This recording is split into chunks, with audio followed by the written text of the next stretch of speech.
5 taon na rin ang nakalilipas mula nang mamatay sa kanser sa dugo o leukemia ang nanay ni Jordan. Mahirap sa kanya ang mawalan ng ina, lalo na't truck driver ang kanyang ama na si Donato, na ang uwian nito ay 2 beses lamang sa loob ng 1 linggo. Tuwing araw yun ng Miyerkules at Sabado, at kung linggo, saka pa lamang niya makakasama sa buong maghapon ang kanyang tatay. May mga pagkakataon din na tuwing Sabado lang ito kung umuwi.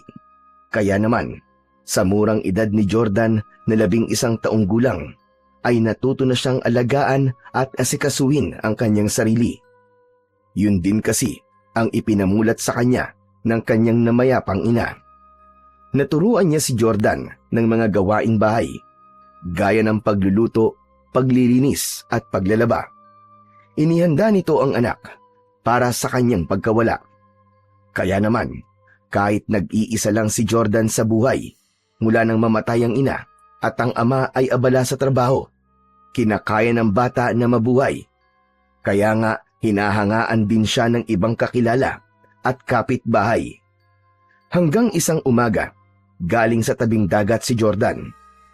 Dumilihensya siya ng mauulam mula sa mga mangingisda na galing sa laot. Tumutulong kasi siya para alisin ang mga nahuling isdang tapulok na nahuli sa lambat. Siyempre, may kabahagi siya dahil sa ginawa niyang pagtulong na maaari niyang iprito o ihawin para meron siyang ulam. Papauwi na siya galing sa tabing dagat nang makasalubong niya ang kaibigang si Tikboy. Uy! Buti nakita kita, Pards! Bakit, Tikboy? May kailangan ka ba sa akin? Wala naman. Kasi nga, dumating na ang tatay mo eh. Tapos tinatanong ka niya sa akin. Ganun ba, Pards? Ito, pauwi na nga rin ako eh. Ito nga, nakadilehin siya ako ng isdang tapulok na maaaring sabawan para may ulam kami ni tatay. Ayos yan, Pards. Pero tsak, magugulat kapag uwi mo. Ha? Bakit naman? May dalang sorpresa sa'yo ang tatay mo, Pards. Talaga? Anong sorpresa niya? Nakita mo ba? Oo, kitang-kita ko. Ano nga? Sinasabik mo naman ako eh. Malalaman mo rin pag uwi mo, kaya bilisan mo na para makita mo yung dala niyang sorpresa. Iniwan na ni Tikboy si Jordan. Napapaisip at napapangiti ang bata kung ano nga ba ang sorpresa na dala ng tatay niya. Napailing na lamang siya dahil binitin pa siya ng kaibigan. Hindi nito sinabi sa kanya kung ano ba ang dala ng kanyang ama, samantalang nakita naman niya yon. Ano kaya yung sorpresa sa akin ni tatay? Sana yung laro ang gusto ko, o kaya naman bagong sapatos at damit. Yes, ayos na ayos yun. Magkakaroon na ako ng bagong gamit. Dahil sa nadaramang kasabikan, ay patakbo na binagtas ni Jordan ang daan papauwi ng bahay nila. Kasabikan at kasiyahan ang kanyang nararamdaman ng mga sandaling yon. Kaya nang makarating ito sa bahay, ay nagmamadaling pumasok. Gaya ng nabanggit ng kanyang kaibigan na si Tikboy, ay totoong masusurpresa siya. Ganun nga ang nangyari, dahil talagang nagulat siya nang pagpasok niya ng kanilang bahay, ay unang bumungad sa kanya ang sorpresang dala ng ama. Isa yung magandang babae, na hapit ang suot na damit, nakatingin sa kanya nang pumasok siya ng pinto ng bahay. Hindi agad nakapagsalita si Jordan. Nakangangalan siya na may halong pagtataka. Agad namang nagsalita si Mang Donato, na tatay ni Jordan, upang magpaliwanag. O anak, nandito ka na pala. Saan ka na naman ba nagpunta at wala ka nang dumating kami? Sa tabing dagat po, tay. Tumulong po ako sa mga mangingisda eh, para makabahagi po ako ng uulamin. Ah, ganun ba?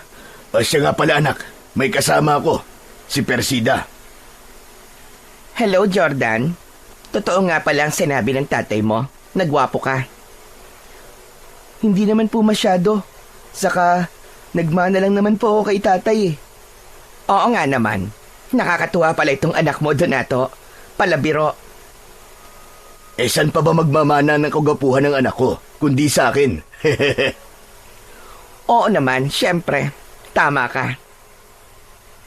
Tay, bakit niyo po siya kasama sa pag-uwi? May kailangan po ba sa atin si Aling Persida? Ano ka ba, Jordan? Bakit naman Aling Persida ang tawag mo sa akin? Ano po ba dapat ko pong itawag sa inyo? Jordan anak, mula ngayon ay tatawagin mo na siyang Tita Persida. Mas okay kung Mama Persida. Po? Bakit po? Kasi nga, ako na ang magiging bagong nanay mo. Mag-asawa na kami ng tatay mo. Nagpakasal na kami sa Huwes doon sa Maynila. Anak, matagal na ring patay ang nanay mo, hindi ba? At siyempre naman, kailangan ko rin maging masaya at magkaroon ng makakasama sa buhay. Kaya naisipan kong humanap ng mapapangasawa. At dumating nga sa buhay ko ang Tita Persida mo. Nagkain laban kami, kaya heto na nga. Magkasama na kami bilang mag-asawa. Ibig niyo pong sabihin kinalimutan niyo na po talaga si nanay? Hindi naman sa ganun, anak. Isa pa, wala na ang nanay mo. Tapos na ang anumang namagitan sa amin ni Andrea. Kailangan ko na magkaroon ng bagong buhay. Bakit naman, Jordan? Ayaw mo ba sa akin na maging ikalawang nanay mo? Kaya ko ring gawin ang pagmamahal at pag-aalagang ginawa niya sa'yo. Hindi na nagsalita pa ang bata. Inilagay na lang nito ang dalang isdang tapulok sa kusina at pumasok na sa kanyang kwarto. Malungkot at maluwaluwa si Jordan. Hindi niya gusto ang sorpresang yon ng kanyang ama. Aba, nag-walkout yata ang anak mo, Donato. Pagpasensyahan mo na lamang muna, Persida. Nagulat lang siguro kasi nga bigla na lang kitang isinama dito sa bahay. Hindi ko rin nasabi sa kanya ang tungkol sa pagkakaroon natin ng relasyon. Hayaan mo, at ako ang bahala. Magagawan ko ng paraan yan para maging okay kami ni Jordan. Salamat, Persida.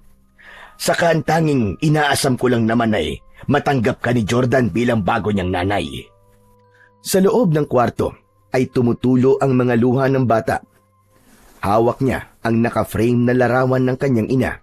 Habang umiiyak ay hinahaplos yun ni Jordan. Hanggang sa makatulog ito na taglay ang hinanakit sa kanyang ama. Si Persida, na bagong asawa ni Donato, ay tagaroon din sa kanilang bayan.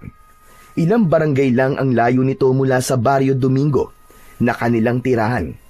Ibig lang sabihin ay matagal na rin itong kakilala ng kanyang ama. Nagkita sila sa Maynila at nagkaroon ng relasyon. Kinabukasan, araw ng linggo, ay maagang gumising si Persida.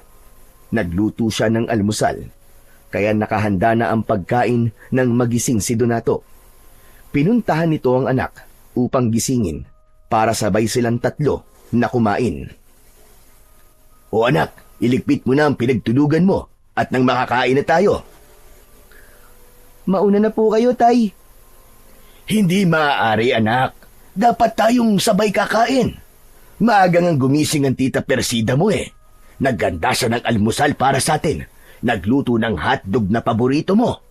Kaya ayusin mo na yung pinagtulugan mo. Hala, sige na, para makapag-almusal na tayo. Mabigat man sa loob, ay walang nagawa si Jordan, kundi ang sundin ang utos ng kanyang ama. Ayaw man niyang makita ang bagong asawa ng ama, ay wala siyang magagawa. Kaya kailangan niyang magtiis dahil ayaw rin niyang sumama ang loob ng kanyang ama. Habang kumakain, ay walang imik si Jordan. Bagamat manaka-naka, ay kinakausap siya ng kanyang Tita Persida.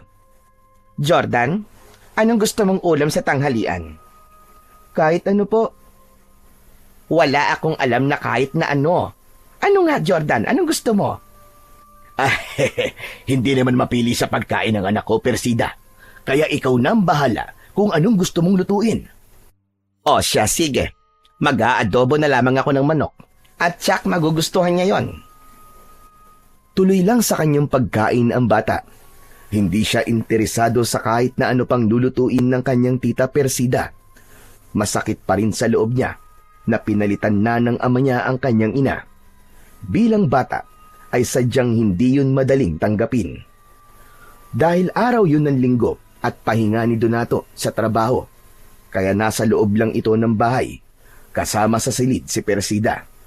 Kaya mas pinili ng bata na mamalagi naman sa labas, kasama ang kaibigan si Tikboy. Biniro pa nga siya nito nang magkita sila. O ano, Pards? Kumusta yung sorpresa sa'yo ng tatay mo? Ayoko ng sorpresa niya sa akin, Pards. Hehe, ayaw mo sa bago mong nanay? Isa lang ang nanay ko, Pards. Si Nanay Andrea lang. Walang papalit sa kanya. Pero may bago ng asawa ang tatay mo eh. Kaya nanay mo na rin siya. Basta, ayoko sa kanya. Eh paano nga yan? Kung bagong asawa na siya ng tatay mo, ibig sabihin, siya na ang makakasama mo sa bahay niyo araw-araw. Siya na ang kapalit ng nanay mo. Napakunot ang noo ni Jordan sa sinabi ni Tikboy. Hindi niya naisip ang bagay na yon. Kung asawa na nga ito ng tatay niya, ibig sabihin, araw-araw niya na itong makikita. Dahil sa kanila na yon, titira.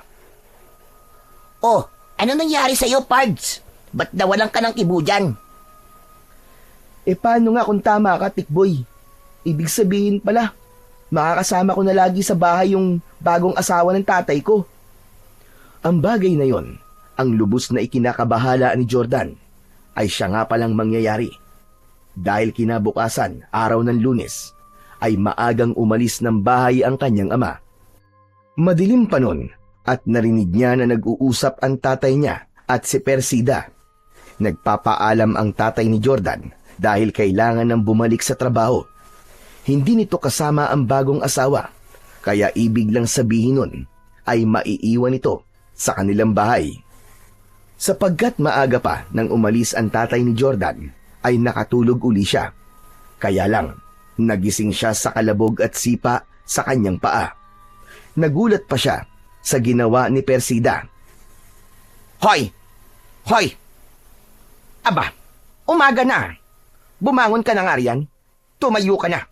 Tama na ang kakatulog at huwag kang batugan. Ha? Bakit po? Inaantok pa po ako eh. Anong inaantok ang sinasabi mo? Huwag kang maarte, Jordan, ha? Bumangon ka na riyan. Kung ayaw mo, tatamaan ka sa akin. Bakit po ba? Aba, ang dami mo pang tanong, ha? Inaantok pa nga po kasi ako. Dati naman pwede po ako matulog ng mahaba eh, at hindi bumangon ng maaga. Noon yon, iba na ngayon. Kailangan maaga kang gumising dahil marami ka pang dapat gawin. Po, ano pong gagawin ko? Maglilinis ka ng bahay, tapos laban mo yung mga damit kong marurumi. Ang sabi kasi ng tatay mo, marunong ka sa gawaing bahay. Ibig sabihin, gagawin niyo po akong katulong? Bakit? Hindi ba pwede? Gagawin ko kung anong gusto ko. Makakarating to kay tatay. Nagpapatawa ka ba? Wala ang tatay mo. Sa susunod na linggo pa ang uwi niya. Kahit na, isusumbong kita sa kanya dahil sa gusto mong ipagawa sa akin. Eh di magsumbong ka sa lela mong panot. Gusto mo samahan pa kita eh.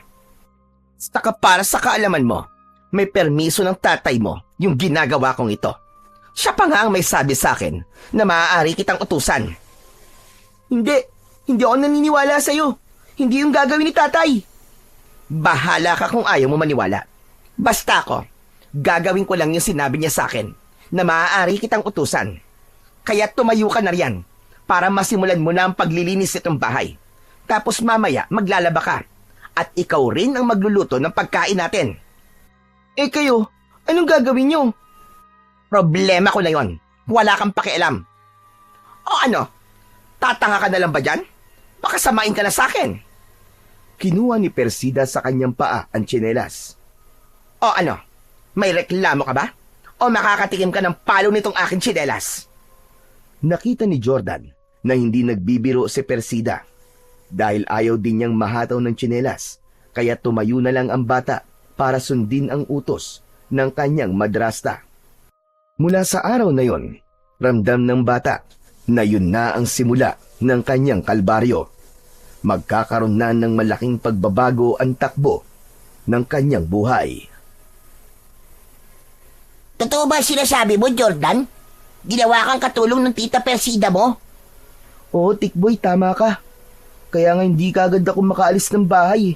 Kasi, ang dami niyang ipinag-uutos sa akin. Ang daming pinapagawa sa akin. Paano ka nakaalis kung marami siyang pinapagawa sa'yo? Hinintay kong makatulog siya. Nang makatulog siya, ayun, tinakasan ko. Grabe! Ang sama naman ng ugali ng tita Persida mo. Tama ka. Masama talaga. Lalo siya nakakagalit. Dapat yan, malaman ng tatay mo. Hindi ko nga alam kung totoo ba yung sinabi niya eh. Na may permiso daw ni tatay yung ginagawa niyang pag-utos-utos sa akin. Hindi naman siguro gagawin yun ng tatay mo, no? Na maging katulong ka? Papayag ba yun ng ganon? Ewan ko. Hindi ko rin alam kung ano ba ang totoo. Kung talaga bang okay lang kay tatay na gawin akong katulong ng bago niyang asawa. Alam mo, Jordan, wag mo nang isipin yan. Mabuti pa, maglaro na lang muna tayo. Oo nga, buti pa nga. Gusto ko yung larong shato. O sige, gusto ko rin yun. Miss ko nang sumigaw ng, Shato! Ayos, sige. Hahanap lang ako ng patpat at kapirasong kahoy na gagamitin natin sa paglalaro. Nalibang ang dalawang bata sa paglalaro ng shato. Hindi na nila namalayan ng oras. Malapit ng dumilim. Saka pa lang nila nalaman na matagal na silang naglalaro. Naku, lagot! O bakit, Jordan? Malapit ng dumilim, Pards. Baka mamaya pagalitan ako ng babaeng yun. Sabihin mo, nakipaglaro ka lang. Uuwi na muna ako. Gusto mo samahan na lang kita? Ako magpapaliwanag kung bakit di ka kagad nakauwi. Hindi na. Ako na lang. Kaya ko nang gawin yun, Pards. Ako na magpapaliwanag sa kanya kung bakit hindi kagad ako nakauwi. May kaba sa dibdib na umuwi si Jordan.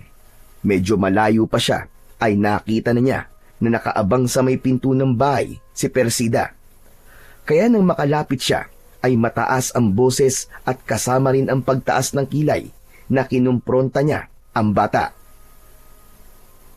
Bakit ngayon ka lang, ha? At saan ka galing? Kwan po eh. Sa kaibigan ko po, nakipaglaro lang po ako. Ayon! Sinasayang mo lamang ang oras sa paglalaro. Pero yung mga trabaho dito sa bahay, tinatakasan mo. Dati naman po ako nakikipaglaro sa kaibigan ko eh. Ilang ulit ko bang sasabihin sa'yo na iba noon at lalong iba ngayon? Dahil kung dati ikaw lang ang nasusunod sa gusto mo dahil walang nakikialam sa'yo, iba na ngayon dahil may pakialam na ako sa mga gagawin mo at hindi pwede sa akin ang katamaran mong yan. Buong akala ni Jordan ay hanggang sermon lang ang kanyang mapapala mula sa kanyang tita Persida.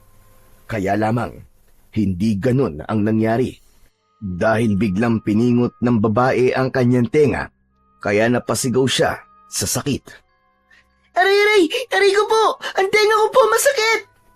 Talagang masasaktan ka sa akin dahil hindi mo ako sinusunod.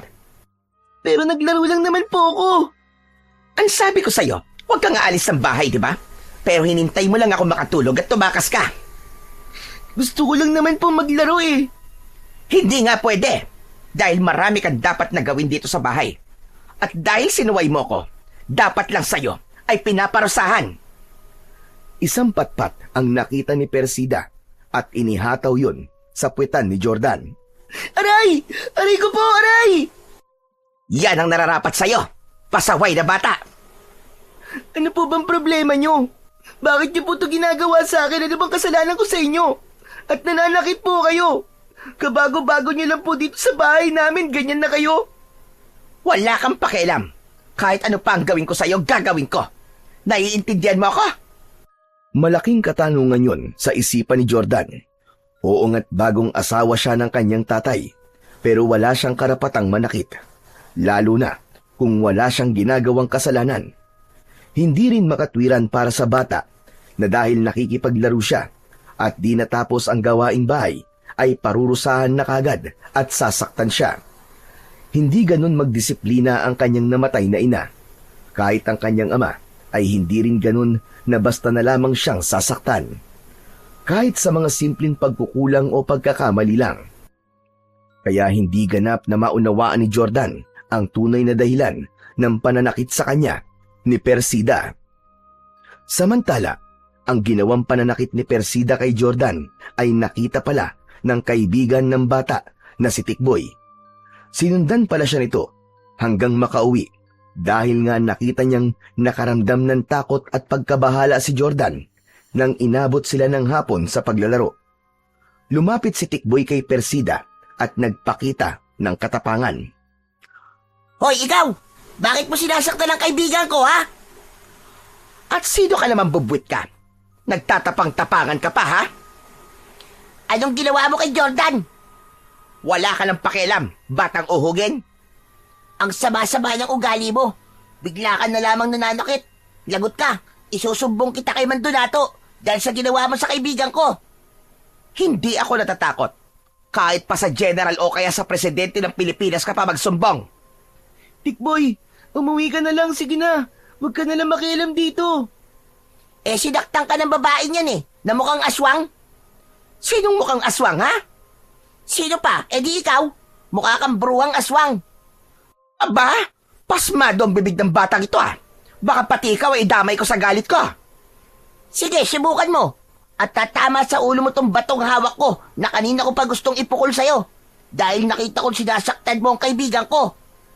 Tikboy, sige na. Umuwi ka na lang, Tikboy. Kaya ko nito, ako nang bahala. Talaga lang, ha? Kaya mo, ha? Pero oras na makita ko uli na sinaktan ka ng babaeng mukhang aswang na yan, hindi ko siya tatantanan. Hindi ako natatakot sa kanya. Dahil sa pakikialam ni Tikboy, tumigil na rin si Persida sa pananakit sa bata.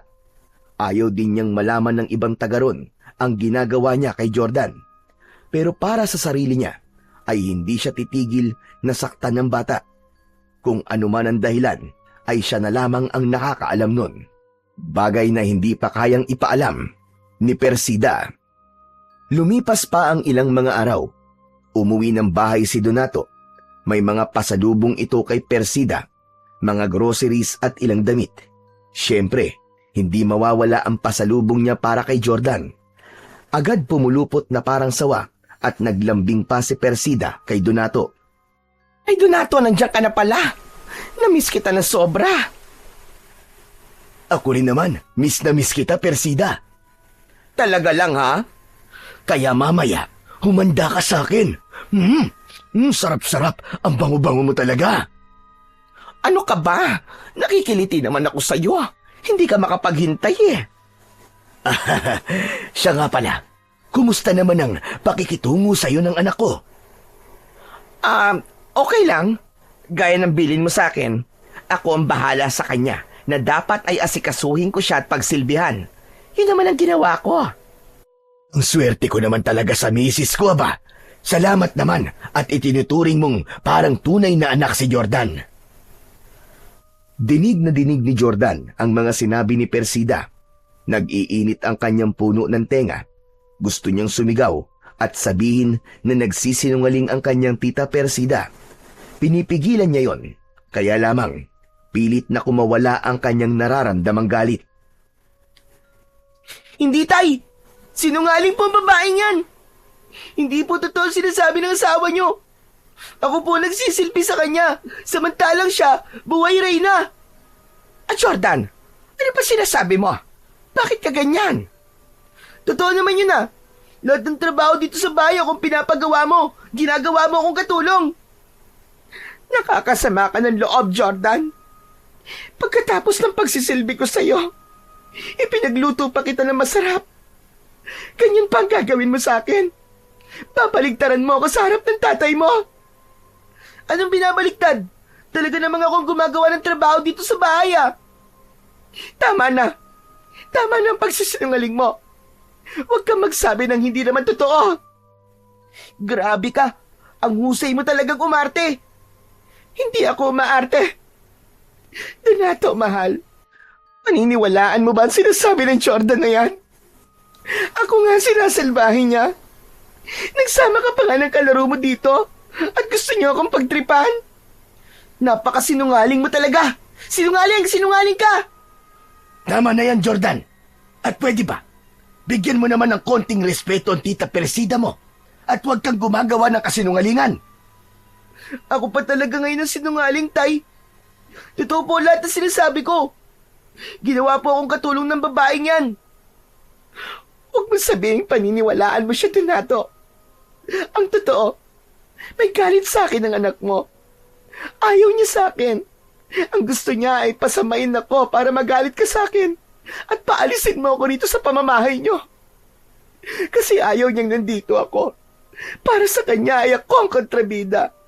Panira ako ng kanyang diskarte. Tay, hindi po totoo ang sinasabi ng babaeng yan. Maniwala po kayo sa akin. Nakita mo na? Ako ba ang ginagawa niya sinungaling sa'yo?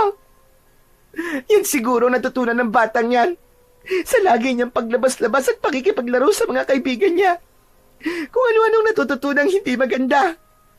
Nagdrama at may konting iyak pa ang ginawa ni Persida bilang pagpapaawa na siya ang argabyado. Si Jordan ang masama at pasaway. Kaya siya ang dapat nakampihan ni Donato. Hayaan mo, mahal. Ako na ang bahalang makipag-usap kay Jordan. Ang gusto ko lang naman ay maging mabuti ang samahan naming dalawa. Isa pa, ibig kong matuto siya ng tama. Sabi ko nga sa iyo, hindi ba? Para ko na rin tunay na anak si Jordan. Kasi nga mahal kita. At kaya ko ring mahalin ang anak mo. Tiimbagang at tila nagngangalit ang mga ngipin ng bata sa mga kasinungalingang naririnig niya mula sa bibig ng bagong asawa ng kanyang ama. Kaya lang, ayaw niya nang gumawa pa ng eksena, kaya nagtingpi na lamang siya.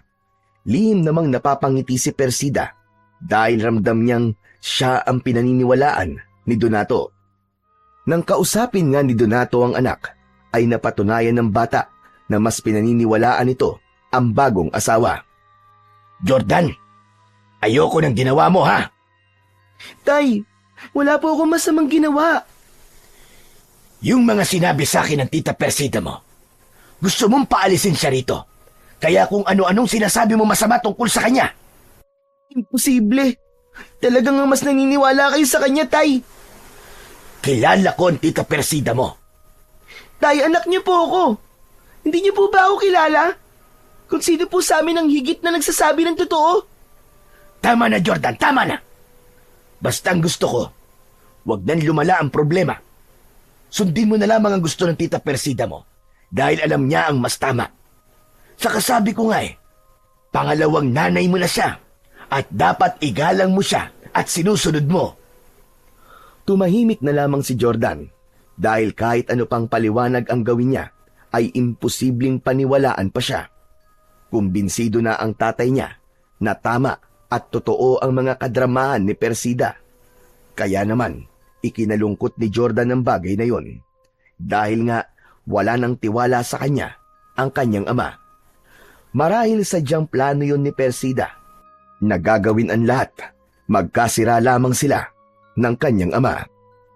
Nang sumunod na araw, ay kailangan bumalik muli ni Donato sa pagmamaneho ng truck, kaya ilang araw ulit itong mawawala. Ibig sabihin, sila ng kanyang tita Persida ang muling magkakasama. Alam na niya ang ugali ng kanyang madrasta at hindi niya na ito pagtitiwalaan. Ramdam ni Jordan na may ibang plano ang babaeng ito at pakiwari niya, hindi nito totoong mahal ang ama, kundi may ibang dahilan kung bakit siya nakisama. O paano ba yan? Wala na uli ang tatay mo. Kaya siguro naman, alam mo na ang dapat mong gawin. Ang sama nyo. Ang sama-sama nyo. Ha, ganun talaga. At wala kang pakialam. Saka narinig mo naman siguro yung mga sinabi ng tatay mo, di ba? Kung sino ang dapat mo sundin at paniwalaan.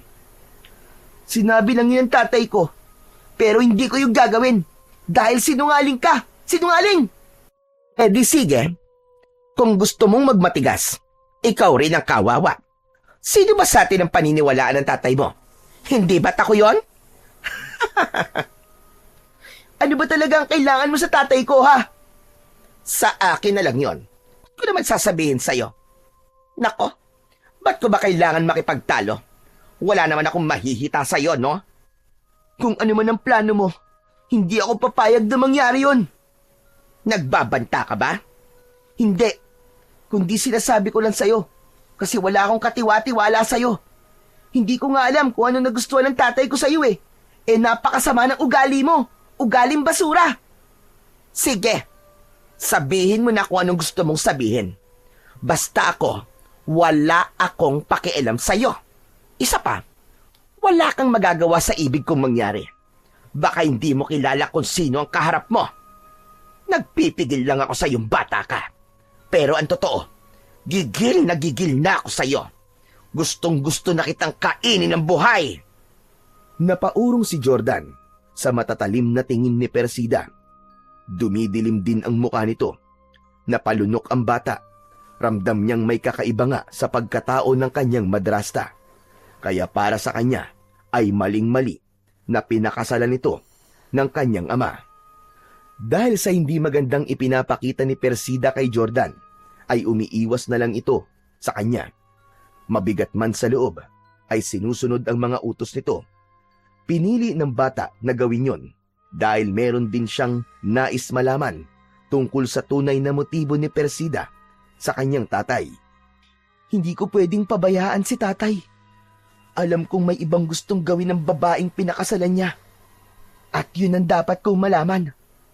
Pagkatapos gawin ni Jordan ang mga ipinag-utos sa kanya ni Persida, ay nagkunwari siyang napagod at nakaramdam ng antok.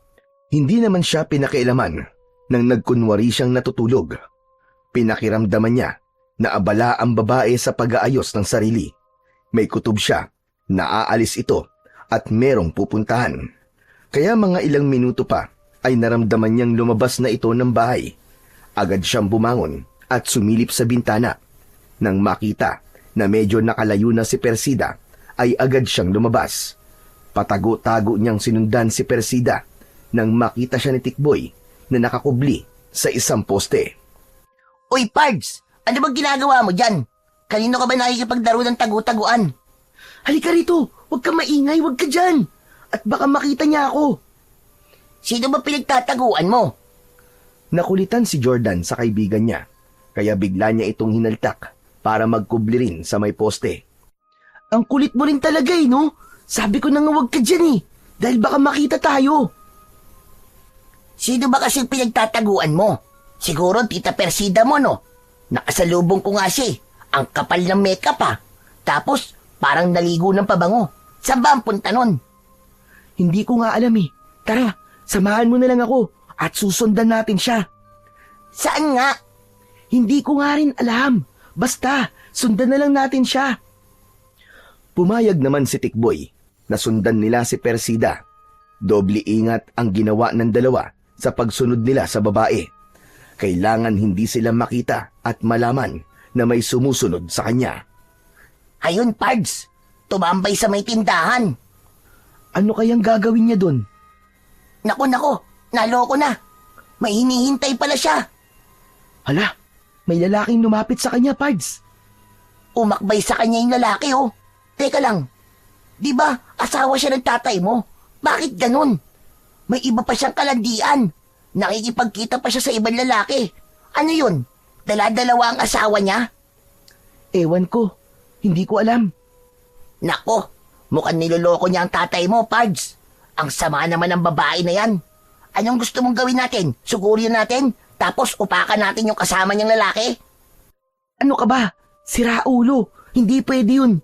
Saka di mo ba nakikita? Ang laki nung katawan ng lalaki Baka isang suntok lang yan sa atin Bulagta na kagad tayo. Anong gagawin natin? Kailangan makalapit tayo sa kanila. Tapos, sundan natin kung saan sila pupunta. At gusto ko ring malaman yung kanilang pinag-uusapan. Teka, parang hindi yata madali yun, Pards Mahihirapan tayong makalapit na hindi nila tayo makikita. Kung sa bagay, tama ka, Tikboy. Pero, sino nga kaya ang lalaking yun? Samantala, silipin natin ang pakikipagkita ni Persida sa lalaking nakita ni na Jordan at Tikboy. Huwag tayo rito, Alfonso. Doon tayo sa bandaron mag-usap. Hindi ako komportable dito na malapit sa tindahan. Sige ba? Ikaw ang bahala. Alam mo naman, di ba? Nasunod-sunuran lang ako sa'yo. Teka nga, huwag ka nang hawak ng hawak sa akin. Ayaw mong hawakan kita? Miss na kita Alam mo na yun. Si Raulo, Baka nakakalimutan mo na taga rito ang asawa ko. Mamaya, may ibang makakita sa atin. Bakit? Asawa mo rin naman ako Basta, huwag tayo dito. Humanap ng ibang lugar sina Persida at Alfonso upang mag-usap ng sarilinan. May mga mahalagang bagay silang dapat pag-usapan. Anong balita sa plano mo, Persida? Kailan mo madidispatch ang lalaking yon? Kumikilos na ako, Alfonso. Konting panahon na lamang. Basta, tiyakin mo lang na sa lalong madaling panahon ay madidispatcha mo na siya. Oo, Alfonso. Sinabi ko na ngang ako ang bahala doon. Saka kailangan natin ang bahay niya. Doon tayo titira kapag nawala na siya. Yung anak naman niya, madali na nating magagawa niyo ng paraan. Ang mahalaga ngayon ay madispatcha na ang ama niya. Kaya habang atat na atat pa siya sa'yo, gawin mo na ang lahat. Oo, alam ko yon. Saka hindi ko rin nakakalimutan ang ginawa niya. Malaki ang kasalanan niya sa bunso kong kapatid. Dahil siya ang nakasagasa. Pagkatapos niyang sagasahan na iniwan niya na lang na basta. Kaya dapat niyang pagbayaran ang ginawa niya. Kaya nga, dapat mong bilisan ang mga kilos mo. Ang totoo nga napipiko na rin ako doon sa bata. Gusto ko nang ipakita sa kanya ang totoong ako. Ang aking pagiging aswang. Para tapusin na siya. Hindi pwede. Masisira ang mga plano natin kapag nadiskubre kagad ang tungkol sa tunay nating pagkatao. Tsak, kakalat agad yon at magugulo ang mga taga rito sa Barrio Domingo. Alam ko yon. At lalo tayong mahihirapang kumilos kapag maaga nilang nalaman ang katotohanan. Dapat maitago muna natin ang pagiging aswang. Mainam ang lugar na ito para sa pamayanang hanap natin. Kung saan magpaparami tayo at magiging baryo ng mga nilalang na may dugong aswang. Basta, Alfonso, isang bagay lang ang ipinapangako ko sa'yo. Hindi ako papalpak sa mga plano ko. Magtiwala ka lang sa akin. Dapat lang, dahil malaki ang inaasahan sa atin ng ating Panginoon. Ang Panginoon ng kailaliman, ang mundo ng kadiliman. Dahil walang nagawa sina Jordan at Tikboy na marinig ang pag-uusap ni Persida at Alfonso, kaya nauna nang umuwi ng bahay ang bata. Masama ang tingin sa kanya ni Jordan nang pumasok ito ng bahay. Bakit ganyan ka kumakatingin sa akin, Jordan? Ano bang problema mo? Wala. Pero mukhang kayo may problema. Ha! Wala akong problema. Ang saya ko nga Manluloko ka talaga. Ano ba sinasabi mo, ha? Akala mo yata hindi ko alam ang ginagawa mo Ha! Gumagawa ka na naman ng kung anong kwento na sasabihin mo sa tatay mo. Habang nagtatalo sina Persida at Jordan, ay biglang nagring ang cellphone ng babae. Sinagot niya yon. Nanlaki ang mga mata at nagulat si Persida sa natanggap niyang balita. Napatingin ito kay Jordan. Nakakunot naman ang noo ng bata na may pagtataka. Bago pa magtanong si Jordan, ay una nang nagsalita ang babae. Hindi na makakauwi pa ang tatay mo, Jordan. Bakit hindi na siya makakauwi? Wala na ang tatay mo. Ha? Ano pong wala na? Patay na si Donato. Na-aksidente ang minamaneho niyang truck. Bumanggayon at hindi nakaligtas ang tatay mo. Patay na siya. Hindi. Hindi po totoo yan. Hindi po totoo yan. Ano bang hindi totoo? Mismong boss niya ang tumawag sa akin. Tumakbo palabas ng bahay si Jordan. Umiiyak ang bata at hindi alam kung ano ang gagawin. Samantala, isang malaking ngiti ang sumilay sa labi ni Persida. Nangyari na nga ang kanyang pinakaaasam. Yun ay ang mawala si Donato. Katuparan yun ng kanyang plano. Mabisa ang gamot na ibinigay ko kay Donato. Siguro naging antukin siya. Dahil sa gamot at sinabi kong bitamina yon para lumakas siya at laging gising sa biyahe. Pero ang totoo, makakaramdam siya ng matinding pagkaantok. Marahil ay nakatulog siya habang nagmamaneho. Kaya ayon, na-aksidente. Tapos na ang una kong plano. Tiyak, matutuwa nito si Alfonso. Samantala, Dahil sa labis na sakit na nararamdaman ni Jordan, ay nagpunta siya sa isang lugar na madalas nilang puntahan ni Tikboy kapag gusto nilang magkwentuhan at pag-usapan ang kanilang mga pangarap. Doon niya ibinuhos ang kanyang sama ng loob, ang kanyang kalungkutan sa pagkawala ng kanyang ama. Alam niyang hindi biro ang sinabi ng kanyang tita Persida. Gusto ni Jordan na sumigaw ng mga sandaling yon dahil sa sakit na kanyang nararamdaman. Walang tigil ang pag-agos ng luha ni Jordan, kaya hindi niya naramdaman ang paglapit ng kaibigan si Tikboy. Nagtaka ito dahil nun lang niya nakita na umiyak ng ganun katindi si Jordan. Sa pamamagitan ng paputol-putol na kwento habang umiiyak, ay nalaman ng bata ang dahilan ng kalungkutan ng kanyang matalik na kaibigan. Pambihira naman, Pards, oh. Nakakalungkot naman yan. Pards, nakikiramay ako. Wala na pala ang tatay mo. Namatay si Itay na hindi man lang niya nalaman ang totoo. Siguro, kung hindi nag-asawa uli ang tatay mo, hindi yun mangyayari sa kanya. Bakit mo naman nasabi yun, Tikboy? Pakiramdam ko kasi, yung babaeng inuwi niya sa inyo, yun ang malas eh. Siya ang dahilan ng mga hindi magandang nangyayari sa buhay nyo, lalo na yung pagkawala ng tatay mo. Hindi na lang umimik si Jordan, pero yun din ang nararamdaman niya. Malas sa kanila si Persida at ito ang dahilan ng kanilang kamalasan. Inuwi sa kanilang bahay ang labi ng ama ni Jordan. Halos hindi makausap ang bata habang nakaburol ang ama. Samantalang si Persida ay todo acting naman, pilit na ipinapakita sa mga tao ang kanyang paghihinagpis at kalungkutan.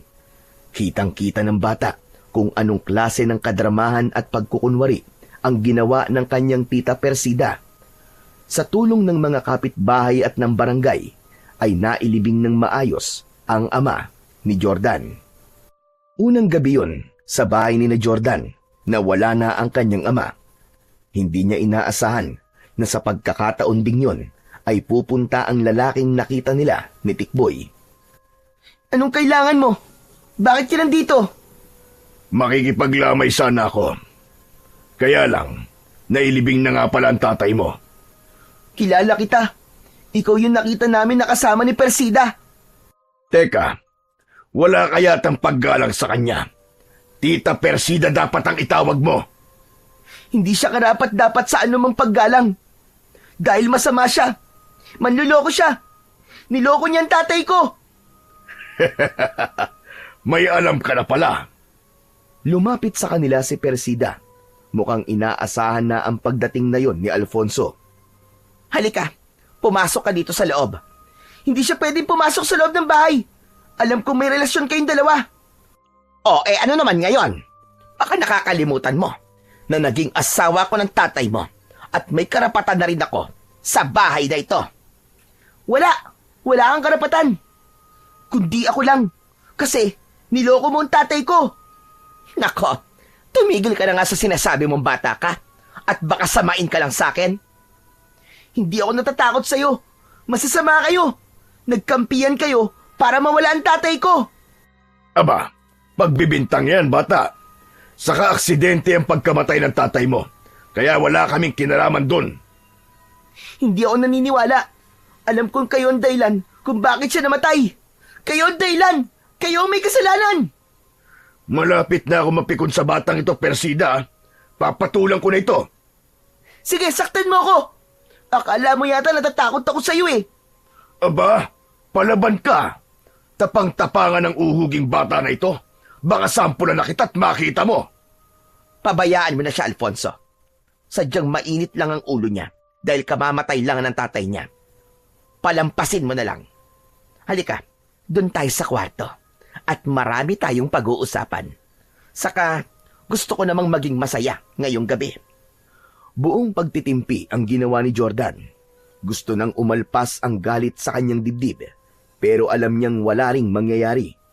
Wala siyang kakampi, pero isang bagay ang hindi nawawala sa isip niya. May araw din ang mga ito. Makakaganti din siya. Malakas ang kutob niyang malaki ang kinalaman ng dalawang ito sa naging kamatayan ng kanyang itay. Dahil sa pagod at sama ng loob, ay nakatulog si Jordan. Yun ang pagkakataong hinihintay ni na Persida para sa kanilang balak. Yun ay ang idispatcha na rin ang bata. Kaya habang mahimbing na natutulog si Jordan, ay itinali ito ni Alfonso. May ipinaamoy din si Persida upang lalong maging mahimbing ang tulog nito. Nang matiyak nilang hindi na magigising si Jordan, ay inilagay yun ni Alfonso sa isang malaking sako. Ang gusto ko'y dalhin mo siya sa gubat, sa kakahuyan, at dun mo siya patayin. Sige, sinabi mo eh. Magiging sagabal pa yan sa mga plano natin. Saka para maging malaya na tayong tumira sa bahay na ito. Atin na ito, Alfonso. Masisimulan na rin natin ng iba pa nating gagawin sa baryong ito. Sige na, kailangan ko nang umalis habang madilim pa. Mamaya lang mag-uumaga na. Mas mahihirapan akong dalhin ito sa gubat kapag maliwanag na. Dahil maraming makakakita sa akin. O siya, sige. Basta tiyakin mo lamang na hindi na makakabalik pa yang si Jordan dito. Kaya ikaw na ang bahala sa kanya. Oo, alam ko na ang gagawin ko sa kanya. Binuhat na ni Alfonso si Jordan upang dalhin ito sa gubat at dun ito tapusin. Kailangang bago mag-umaga ay tapos na niya ang kanyang trabaho. Nang makarating ito sa gubat ay nagsisimula ng lumiwanag. Nang sa di inaasahan ay may naramdaman siyang tila may iba pang tao sa lugar na yon. Kaya bahagyang nabahala si Alfonso. Naisip niya na napakaaga pa para magkaroon ng ibang tao sa lugar na yon. Naisip din niya na posibleng sa gubat nagpalipas ng magdamag ang mga taong naririnig niya. Bigla niyang naisip kung paano niya papatayin si Jordan. Tsak na makikita ang sako na kinalalagyan ng bata. Nakarinig siya ng agos ng tubig. May malapit na ilog sa lugar na yon. Kaya naisip niyang sa ilog na lang niya ihuhulog si Jordan na nasa loob ng sako. Kapag naihulog niya sa ilog ang bata, ay maaaring mamatay ito sa pagkalunod. Hindi rin agad makikita ng mga taong naroon dahil aanurin ng agos ang sako kung saan nakasilid ang bata. Kaya yun na nga ang ginawa ni Alfonso. Ipinaanod na lamang niya sa umaagos na ilog si Jordan para doon na rin ito bawian ng buhay. Saka nagmamadaling umalis na si Alfonso para bumalik kay Persida na naghihintay sa kanya. Sigurado ka bang hindi na makakabalik pa ang batang yon? Oo naman, siguradong sigurado. Baka nga, pinagpepiesta na yun ng mga hayop sa gubat eh. Magaling, Alfonso. Magaling. Hindi ipinaalam ni Alfonso ang tunay niyang ginawa kay Jordan para wala na silang pagtalunan pa. Lalo na kung hindi magugustuhan ng babae ang kanyang naging desisyon na ipaanod sa ilog ang bata at hayaang doon ay malunod. Samantala, sa kabilang bahagi naman ng ilog ay naroon ang magtiya na sina Munina at Enteng. Nililinisan nila ang mga laman ng halamang ugat na kanilang nahukay na magiging pagkain at ibibenta sa mga kakilala. Paghuhukay ng mga ligaw na halamang ugat na maaaring kainin ang ikinabubuhay nila. Bukod pa ron ay ang pagtatanim ng mga gulay. Dahil humiwalay si Enteng sa kanyang tiya Munina, kaya siya ang nakakita ng sako. Napasigaw ito at hindi maipaliwanag ang nararamdamang kasiyahan at pagkabahala. Tiya! Tiya, dali! Tiyang Munina, halika dito, dali! May kayamanan dito! Nagmamadali namang pinuntahan ng matandang babae ang pamangkin na natataranta sa pagtawag sa kanya. Ano bang kayamanan na sinasabi mo, ha? Ito nakita ko, nasa loob ng sako kayamanan. Loko kang bata ka. Ano bang kayamanan na sinasabi mo? Hindi kayamanan ng laman yan. Saka kung kayamanan yan, aanurin ba naman yan ang agos? Mabuti pa, buksan mo na, dalian mo. Hinalag ni Enteng na may pagkasinto-sinto ang tali ng sako. Ganun na lamang ang gulat nila nang makita na isang bata ang laman nun. Diyos ka pa, babagin langit. Isang tao. Isang bata ang laman na sako. Lagot! Patay na bata! Patay na bata, tiya! Hindi pa siya patay. Buhay siya, Enteng. Humihinga pa siya. Alisin mo sa sako, dali. At dalhin mo sa pampang ng ilog. Baka mailigtas pa natin siya. Sinunod ni Enteng ang utos ng kanyang tiya Monina. Dinala sa pangpang ang bata. Ginawa ng matandang babae ang lahat ng magagawa niya at kakayahan niya para iligtas si Jordan. Di nagtagal ay gumalaw si Jordan. Isinuka ang tubig na kanyang nainom at himalang nagkamalay ito. Napapalakpak pa si Enteng dahil sa labis na kasiyahan. Ang galing! Ang galing! Buhay siya! Buhay yung bata! Salamat sa Diyos at nakaligtas siya. Sino po kayo? Saka, ano pong lugar ito? Hello! Andito ka sa ilog, bata! Niligtas ka ni tiya ko! Ha? Bakit ako nandito? Wala akong maalala kung paano ako nakarating dito. Nakita ka ni Enteng na nakatali sa loob ng sako. Mabuti na lang, wala ba siya bang nangyari sa'yo at nakaligtas ka? Maraming salamat po sa tulong niyo, Lola. Lola Monina, yun ang tawag mo sa akin. At siya naman ang pamangking ko na si Enteng. Wala ka bang maalala kung bakit ka nasa loob ng sako? Nakatingin lamang si Jordan kay Lola Monina. Pilit niyang inaalala ang mga pangyayari. Sa kanyang gunita ay bumalik ang alaala niya na nakatulog siya pagkatapos ng libing ng kanyang ama. Ang tungkol sa pagkakasilid niya sa sako ay posibleng kagagawan ni na Persida at Alfonso. O ano bata, may naaalala ka na ba? Opo, Lola Monina. Naalala ko na po. Napakasama talaga nila. Sila ang may kagagawan kung bakit ako nandito sa gubat at kung bakit ako naanod sa ilog. Kagagawan nila yon. Gusto nila akong patayin. Awa ang naramdaman ni na Lola Monina at Enteng para kay Jordan. Lalo na nang makita nilang nagsimula ng umagos ang luha ng bata dahil sa matinding paghihirap ng kanyang kalooban. Galit ang namumuo sa dibdib niya para sa mga taong gustong mamatay siya. Hindi na muna nag-usisa pa si Lola Monina. Ramdam niya ang paghihirap ng kalooban ni Jordan, kaya minabuti nilang umuwi na muna. Nilikom na rin muna ni Enteng ang mga lamang ugat na kanilang hinugasan sa ilog para iuwi ang mga ito. Dahil mahina ang katawan ni Jordan, ay inalalayan naman siya ni Lola Monina habang naglalakad papauwi. Pagdating sa kanilang bahay, ay naghanda muna ng pagkain si Lola Monina dahil alam niyang gutom ang bata. Dahil may natira silang ulam na tapang usa, kaya kanin na lamang ang niluto ng matandang babae. Maraming nakain si Jordan dahil sa matinding gutom. Pagkatapos kumain at makapagpahinga, ay kusa ng ikinuwento ni Jordan kina Lola Monina at Enteng ang mga pangyayari. Nakaramdam din ng galit ang matanda para sa mga taong gumawa ng masama sa bata. Talagang sagana na ang kasamaan sa panahon ngayon. Kaya nga pinili namin ni Enteng at tumira na sa malayo sa mga tao. Dahil hindi mo na alam kung sino ang dapat pang pagkatiwalaan. Sama naman nila, Jordan. Dapat dito ka na lang sa amin eh. Kasama si Tia Monina. Kasi mabait kami. Oo, Enteng. Alam kong mababait kayo. Dahil nga tinulungan niyo ako.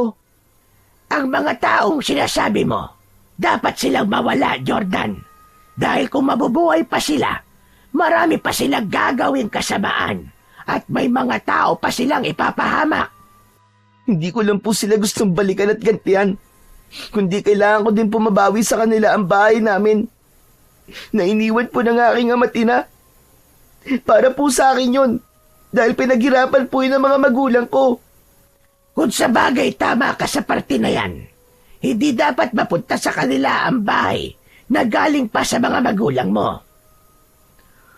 Samantala, sa Barrio Domingo, Sa bahay na iniwan ni Jordan kung saan nakatira sina Persida at Alfonso, nagsasaya ang mga ito. Ipinagbubunyi nila ang kanilang tagumpay sa kanilang mga plano.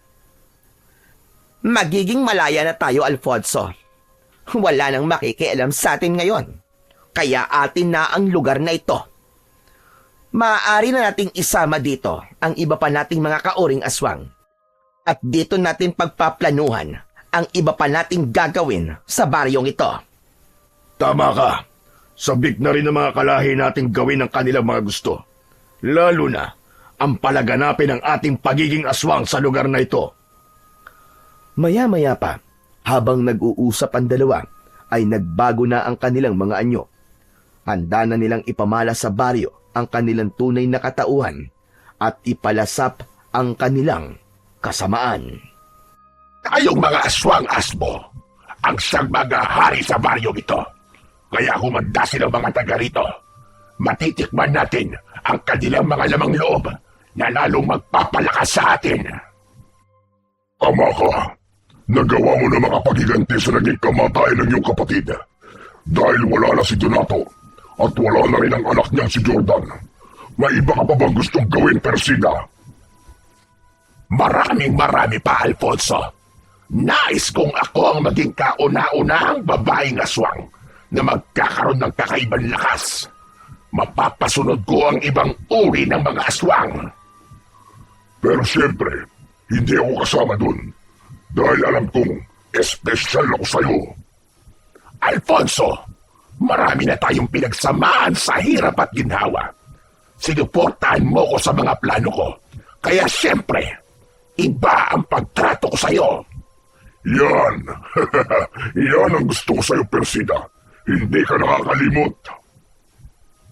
Magkahawak kamay pa ang dalawang aswang na lumabas ng bahay na nasa anyo sila ng nakakatakot na halimaw na hawig sa asong ulol at kawangis din ng kambing. Tinaak nila ang kadiliman para sa kanilang pag-asik ng lagim sa gabing yon. Guguluhin nila ang Baryo Domingo. Ipaparamdam nila sa mga taga roon ang kanilang lakas. Dahil isa ang baryo na yon sa kanilang plano upang sakupin at pagharian. Palalaganapin nila ang lahing aswang upang ipakita sa Panginoon ng kadiliman ang kanilang kakaibang lakas. Sa gubat kung saan naman kinukupkop ng magtiyahing Monina at Enteng si Jordan, awa ang nararamdaman nila para sa bata. Sa kabila ng murang isipan nito, ay hindi pala madali ang pinagdaanan nito. Nasaan si Jordan, Enteng? Tulog na po siya, Tia Monina. Kawawa naman pala si Jordan. Tatay na lang ang kasama, tapos ay namatay pa. Oo nga sabi niya, kasalanan nung bagong asawa. Kung totoo man yun, Enteng, talagang napakasama ng babaeng yun. Kaya nga dapat lang nating tulungan si Jordan. Tutulungan natin siya? Tama ka. Kailangan yun ni Jordan ngayon. Dapat magbayad ang mga taong gumawa sa kanya ng masama. Minsan nang naranasan ni Lola Monina ang apihin at gawan ng masama ng mga taong kanyang pinagkatiwalaan. Biktima ng kalupitan at pagiging abusado ng mga tao ang magtiya. Kaya nga, pinili na lang nilang manirahan sa gubat kung saan ay magkakaroon sila ng katahimikan. Kaya masakit para sa kanila ang mga ikinuwento ni Jordan dahil bumalik sa kanilang alaala ang minsan na nilang pinagdaanan. Napuno ng hinagpis at takot ang Baryo Domingo dahil sa ginawang kaguluhan ni na Persida at Alfonso. Kasama nila sa kanilang ginawang pag-asik ng lagim ang kanilang mga kauri at kapanalig na aswang. Agad nilang nakontak ang mga ito nang magkaroon na sila ng pagkakataon para simulan ang gagawing panggugulo sa baryo na kanilang napili. Hindi inaasahan ng mga namumuno sa baryo ang naging pag-atake ng mga kampon ng kadiliman. Hindi sila nakahanda, kaya marami sa mga residente doon ang nasugatan ng aswang. May mga namatay at nagkaroon ng problema sa isipan dahil sa trauma at matinding takot na pinagdaanan. Tagumpay! Tagumpay ang ating misyon, Alfonso. Labis nilang kinatakutan ang ginawa nating pagsalakay, Persida. Ang mga taong nasugatan ng ating mga kasama, hindi magtatagal. Sila man ay maaaring mahawa ng ating pagiging aswang. Kaya sa mga susunod na pagbilog ng buwan, mas magiging marami ang makakasama natin para mas mapalaganap ang takot at kasamaan dito sa baryong ito. Walang-wala nang makakapigil sa atin, Persida. Tuloy-tuloy ang ating tagumpay. Kaya ipagpapatuloy natin ang pagsasaya, Alfonso. Ilabas mo na ang ating masarap na pagsasaluhan, mga laman loob ng taong ating naging biktima. Walang pagsidlan ng kasiyahan ng dalawa sa iniisip nilang pagtatagumpay. Para sa kanila, ang mga nangyayari na pumapabor sa kanila ay simula na upang ganap na nilang mapagharian ang baryong kinaroroonan nila. Hindi naman naging lingid kay Lola Monina ang mga nangyayari sa Baryo Domingo kung saan nanggaling si Jordan. Ipinaalam niya sa bata ang hindi magandang balita.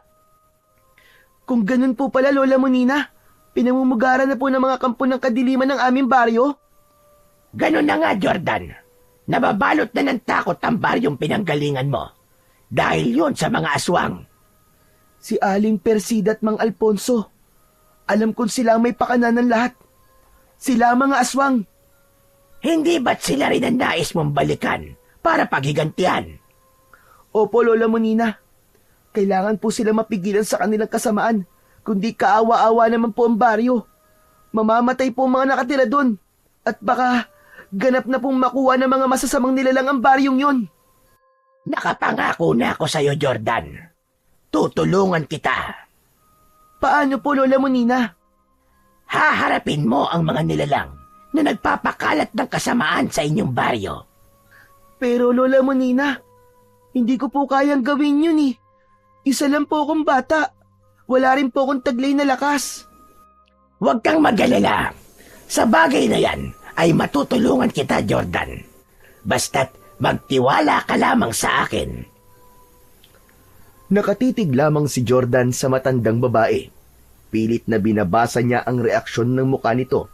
Seryoso ito sa mga sinasabi at nais niyang magtiwala sa pangako ni Lola Monina.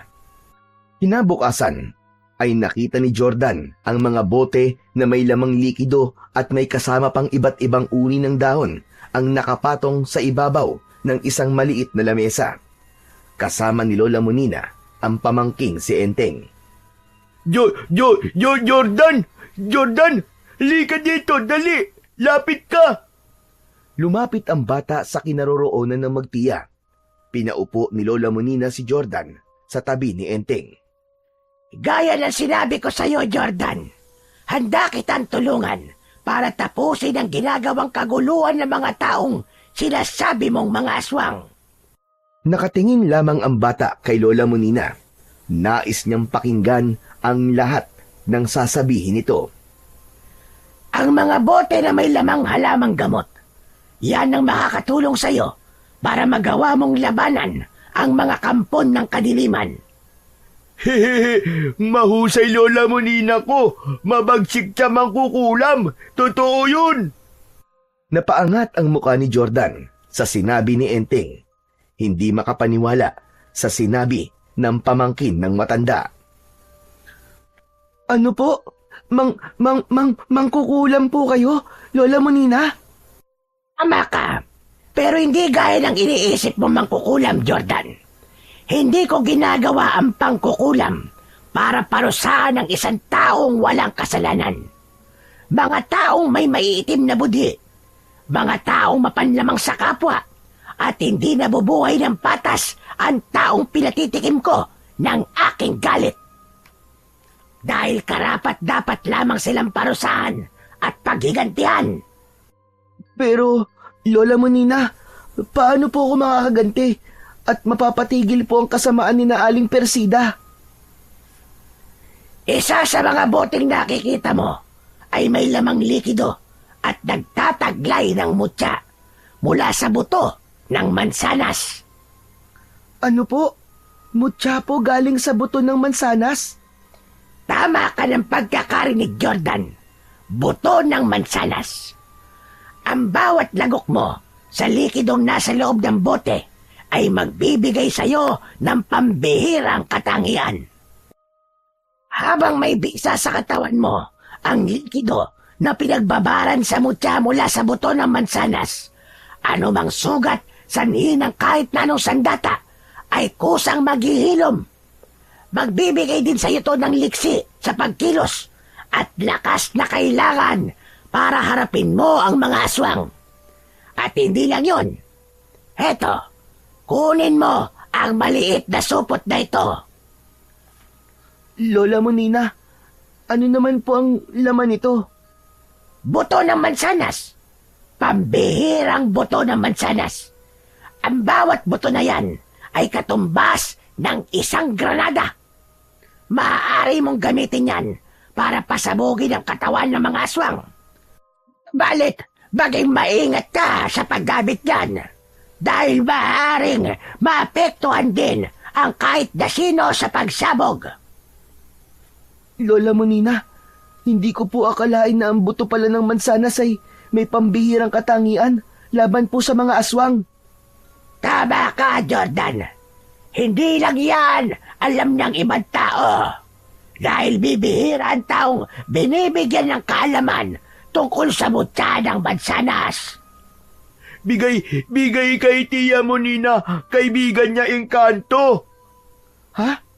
Bigay po sa inyo ng engkanto? Totoo po ba yun? Oo, Jordan.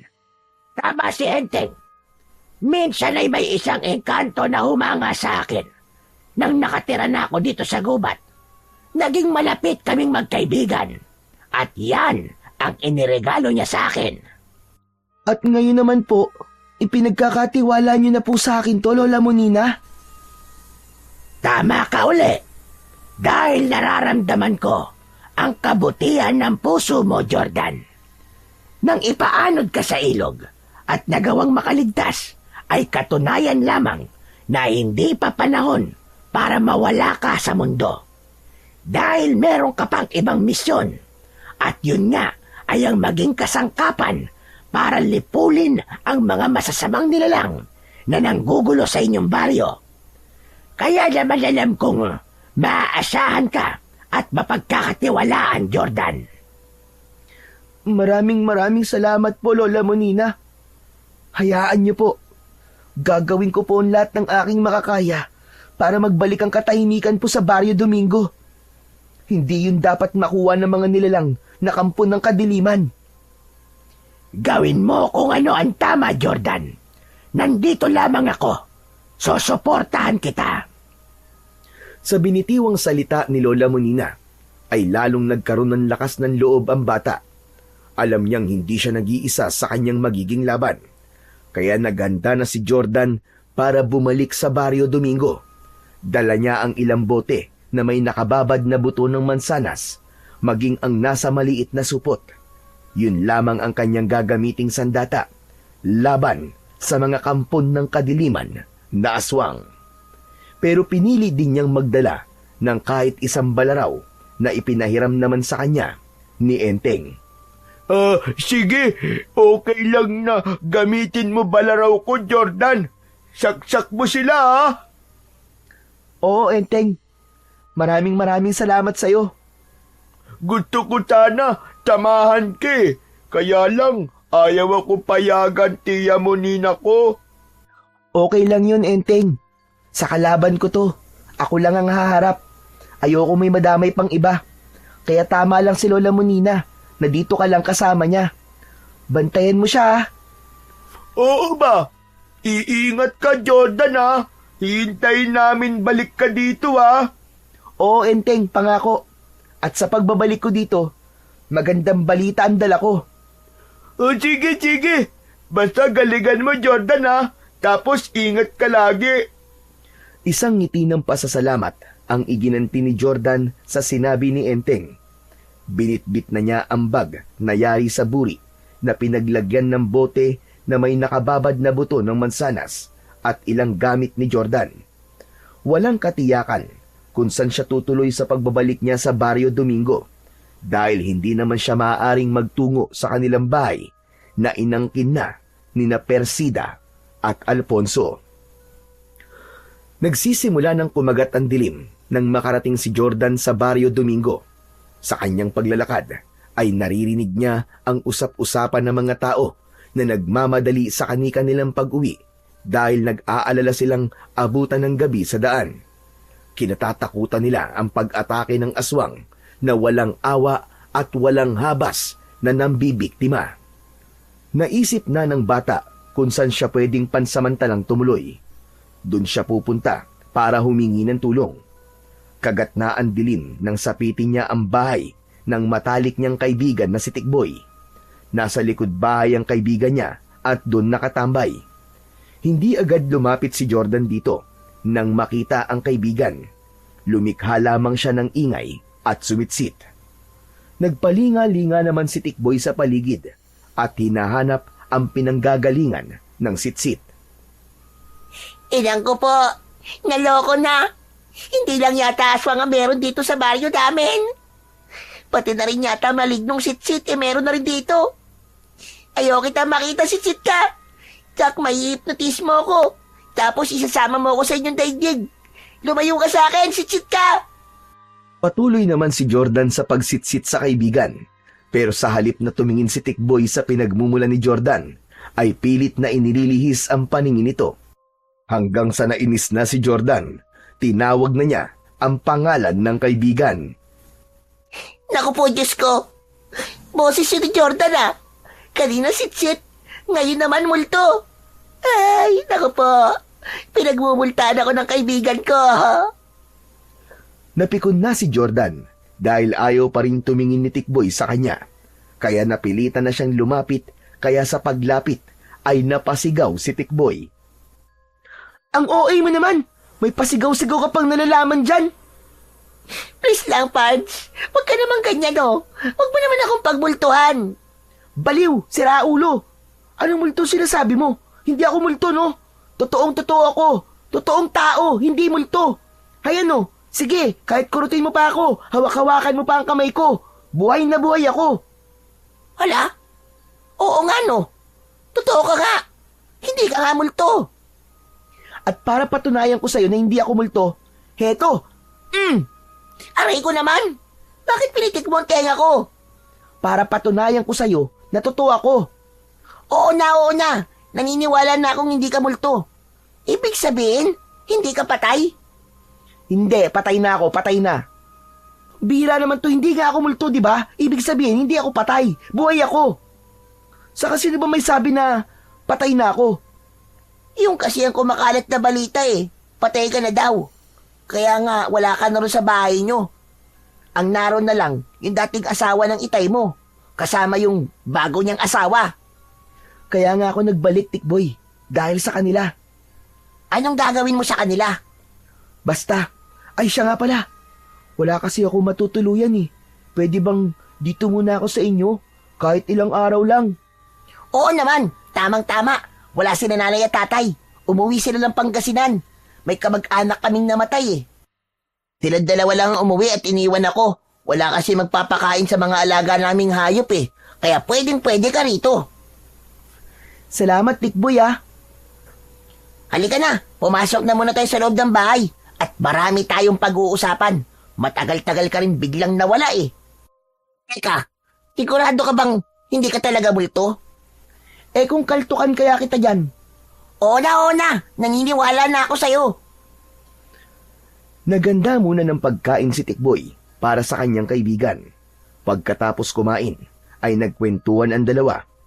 Ikinuwento ni Jordan sa matalik na kaibigan ang mga nangyari sa kanya. Pero ang hindi niya sinabi ay ang pakay niya kung bakit siya bumalik sa baryo. Bagamat alam niyang may idea na si Tikboy ng kanyang pagbabalik. Hating gabi at mahimbing nang natutulog si Tikboy. Subalit gising na gising pa rin ang diwa ni Jordan. Unang gabi niya yon para simulan ang kanyang pakay sa Barrio Domingo. Babalik siya sa kanilang bahay para harapin ang mga taong gumawa sa kanya ng masama. Sinilip niya ang kaibigan at baka gising pa yon. Nang matiyak na natutulog na ang kaibigan, ay binuksan ni Jordan ang bag na yari sa buri na pinaglalagyan niya ng kanyang dalang gamit. Kinuha ang isa sa 2 bote na binigay sa kanya ni Lola Monina. Tumungga siya doon at nilunok ang likido. Hindi kasarapan ng lasa. Napangiwi pa si Jordan.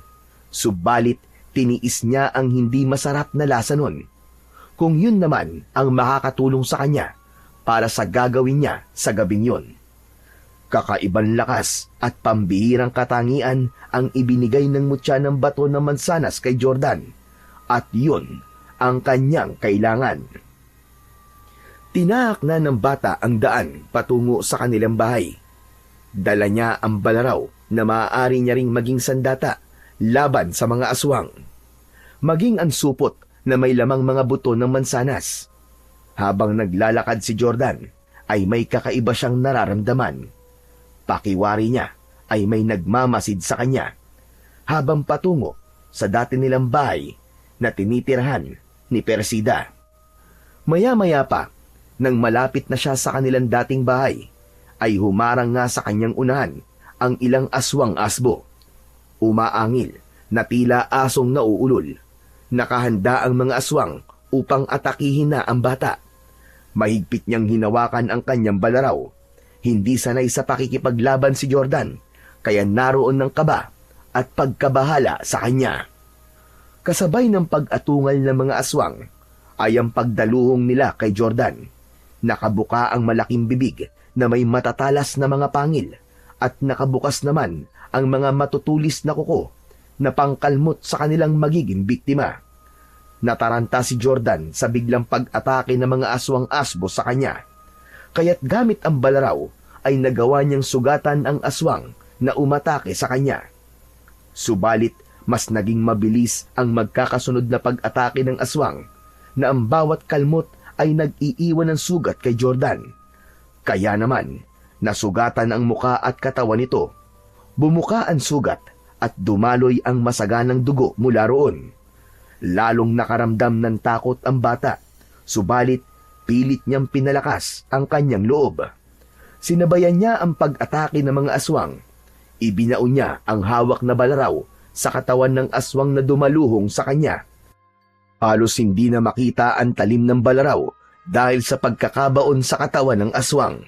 Saglit pa ay bumulag tayon sa lupa. Agad niyang binunot ang balaraw at saka inatake niya ang isa pa.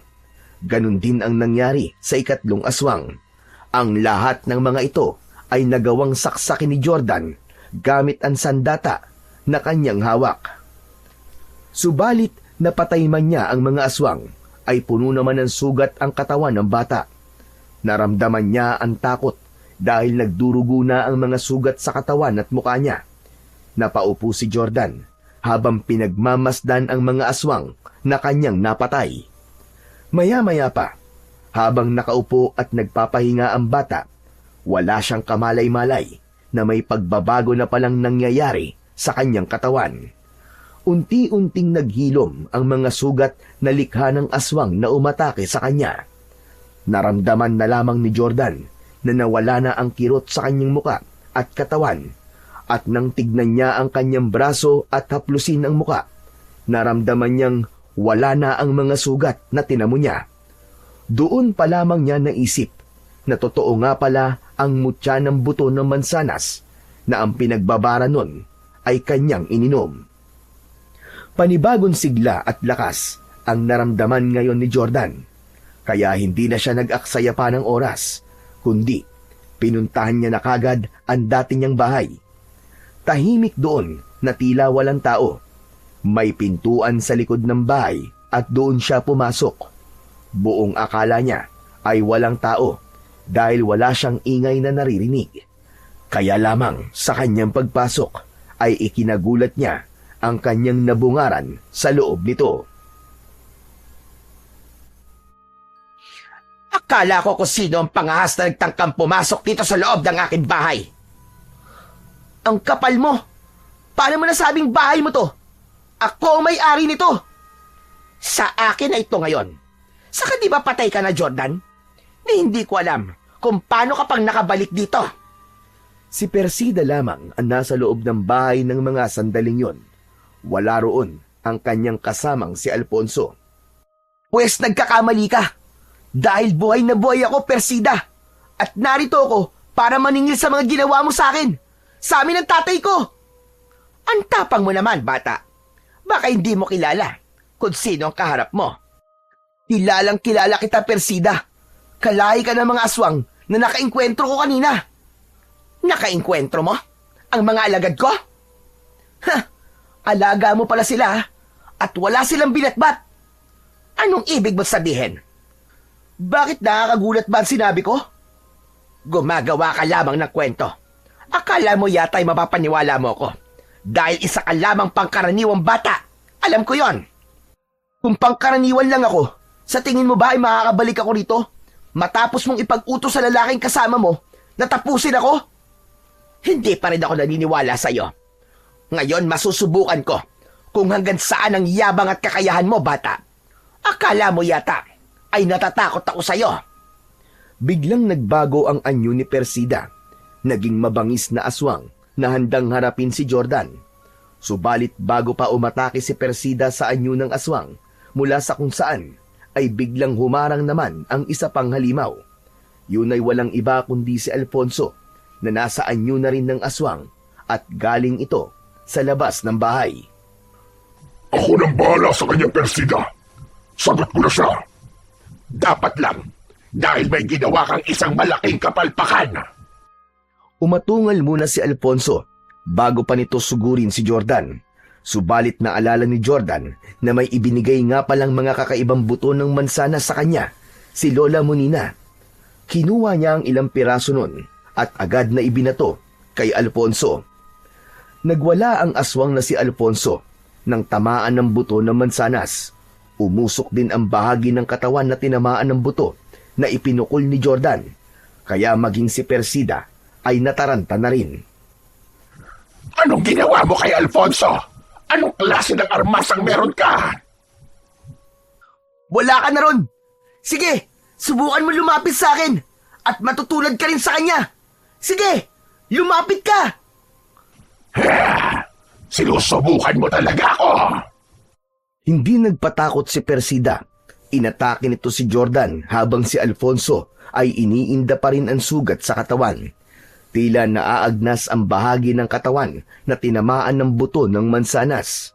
Pagkatapos makakuha ng isa pang buto mula sa dalang supot si Jordan, ay agad yung ibinato kay Persida. Pumalaw ang babaeng aswang sa tindi ng sakit na kanyang nararamdaman. Parang asido ang epekto nun kapag dumikit sa kanilang katawan. O ano? Gusto niyo pa? Ano? Tutuluyan ko na kayong mga halimaw kayo! Nataranta ang magpartner na aswang nang muling inihanda ni Jordan ang buto ng mansanas na ipupukol sa dalawa. Napaurong ang mga ito. Kaya mas mainam kung aalis na lang kayo dito. Iwan niyo na ang bahay namin ng tatay ko. Kundi, titiyakin kong matutunaw kayong dalawa. Sa narinig na yon ng dalawang aswang, ay napaurong ang mga ito. Dahil alam nilang hindi nagbibiro ang bata. Kasunod nun, ay ang biglang pagtilaok ng manok. Delikadong maabutan sila na nasaan yung aswang kapag nagsimula ng sumikat ang araw. Natakot ang dalawang aswang kaya magkasamang lumayo. Subalit nag-iwan ng pagbabanta kay Jordan. Hindi pa kami tapos sa'yo, uhuging bata. Babalikan ka namin at titiyakin namin ikaw at siyang malulusaw. Nagmamadali ng tumalilis ang dalawa at iniwan na ang batang si Jordan. Sa pagsikat ng araw ay ganap nang nagliwanag sa loob ng bahay. Pinagmamasdan ng bata ang bahay na dati puno ng masasayang alaala nila ng kanyang tatay. Malaki na ang ipinagbago nito, marumi na at makalat. Naroon din ang amoy na hindi kaaya-aya. Samantalang nang nakatira pa siya roon, ay nagagawa niyang linisan lagi dahil lumaki siyang tinuruan kung paano panatilihing maayos ang kanilang tirahan. Subalit sa sandaling yon, ay hindi mawari ni Jordan kung anong klaseng tao ang nakatira doon dahil sa nagkalat na dumi. kaya't matinding kalungkutan ang bumalot sa damdamin ng bata. Samantala, pansamantalang nagkubli sina Persida at Alfonso sa isang tagong lugar. Isang lumang bahay na matagal nang pinabayaan. Magkaharap ang dalawa, parehong nasa anyong tao na sila. Galit ang nararamdaman ni Persida habang kaharap si Alfonso, kaya hindi niya napigilang bigyan ang lalaki ng isang malakas na sampal. Oh, ano bang problema mo, Persida? Bakit ka nananakit? Kung saktan din kaya kita. Nagtatanong ka pang walang hiya ka. Hindi ba ang utos ko sa'yo ay patayin ang batang ipinadala ko sa'yo sa gubat? Ganun naman ang ginawa ko Bakit buhay pa siya? Ano bang katangahan ang ginawa mo? Sabihin mo nga ang totoo. Bago pa ako ang pumatay sa'yo, inutil ka. Ipinaanod ko siya sa ilog para doon ay malunod na rin siya. Ang laki mo palang hangal Hindi mo tiniyak na patay na siya bago mo pinaanod sa ilog. Isang malaking pagkakamali ang ginawa mong hunghang ka. Tignan mo ngayon. Bukod sa buhay pa siya, may kakaibang lakas ang batang yon. Kaya anong mangyayari sa atin ngayon? Nasa pangalib tayo at siya ang magiging hadlang sa ating mga plano. Masyado kang natatakot sa kanya. Isa lamang siyang bata. Hindi na siya pangkaraniwang bata ngayon. Nakita mo bang ginawa niya sa'yo kanina? Paano mo sasabihin bata lamang siya? Dahil sa ginawa mo, lalo lang lumaki ang problema natin. Dahil yon sa kahangalan mo. Biglang sinakal ni Persida si Alfonso dahil sa panggigigil at galit nito. Papatayin mo ko dahil lang sa batang yon? Dahil nakakainit ka ng ulo, hunghang ka. Kakampi mo ko, Persida, at tanging nagmamahal sa'yo kapag pinatay mo ko. Mag-isa ka na lang, kaya sa halip na magalit ka at pagtangka ang patayin ako, ba't hindi na lang natin pag-isipan kung paano matatalo ang batang si Jordan? Napaisip si Persida sa sinabi ni Alfonso.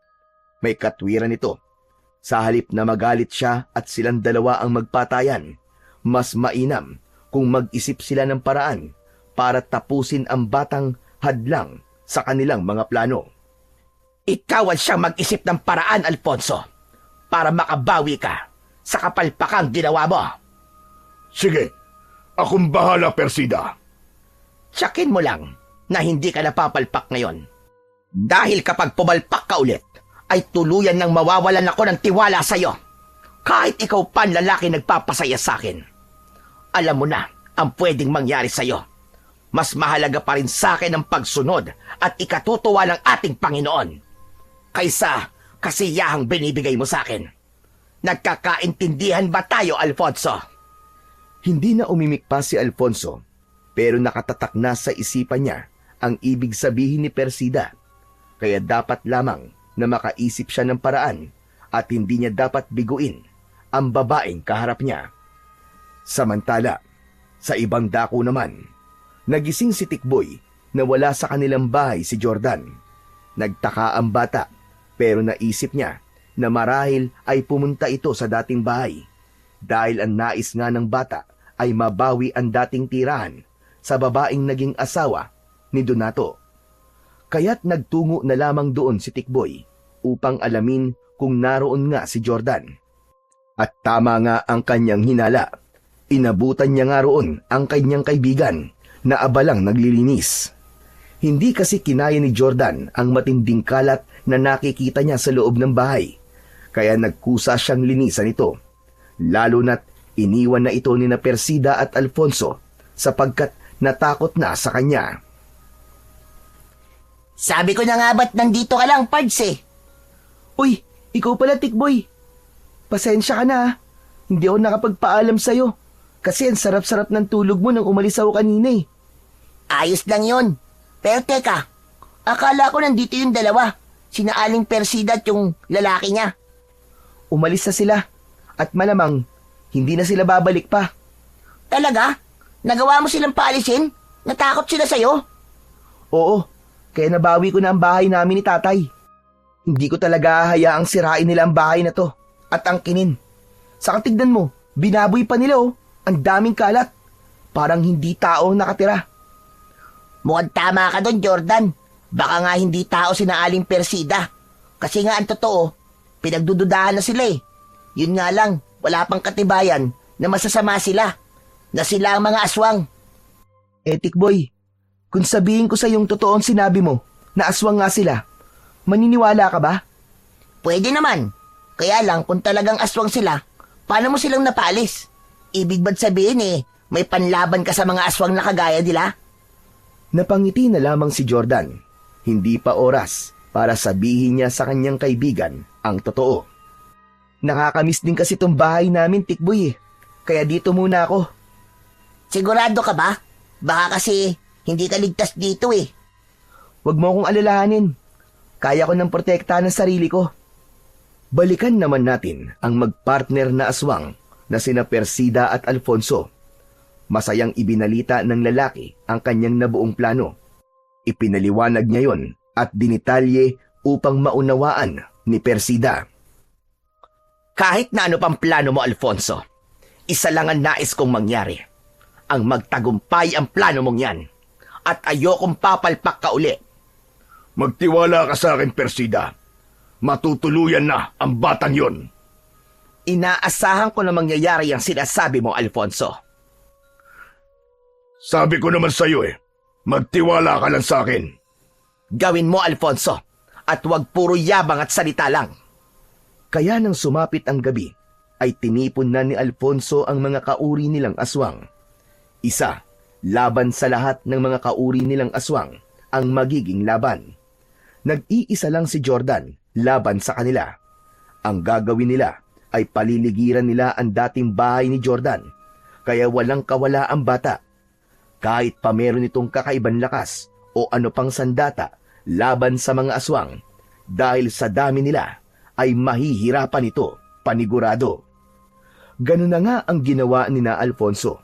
Agad niyang sinabihan ng mga kasama upang maghanda at italaga ang kanilang sarili sa pagbabantay sa paligid ng bahay. Tahimik ang gabi at marahil natutulog si Jordan sa loob ng bahay. Kaya sa pagsikat ng maliwanag na buwan ay hudyat na rin yun upang sila'y sumalakay. Sabay-sabay nilang aatakihin ang bahay, kaya tiyak na matataranta ang bata. Nang magsimula na ngang sumikat ang buwan, kasabay ng pag-alulong ng mga aso sa Barrio Domingo ay ang pagbabago ng anyo ng mga aswang asbo na gaya ni na Persida at Alfonso. Nagbigay ng kakaibang kilabot ang sabay-sabay na pagbabago ng anyo ng mga aswang. Kasunod ay ang ingay at nakakakilabot nilang ungol. Narinig sa buong baryo ang nakakatakot na ingay na likha ng mga aswang asbo. Sa hudyat ni Alfonso ay magkakasunod silang lumapit upang paikutan ang dating bahay ni na Jordan. Lumalakad silang papaikot habang papalapit ng papalapit sa mismong bahay. Bukod sa mga nakapaligid na aswang, ay may mga bantay sa iba pang lugar upang tiyakin na hindi makakatakas ang bata.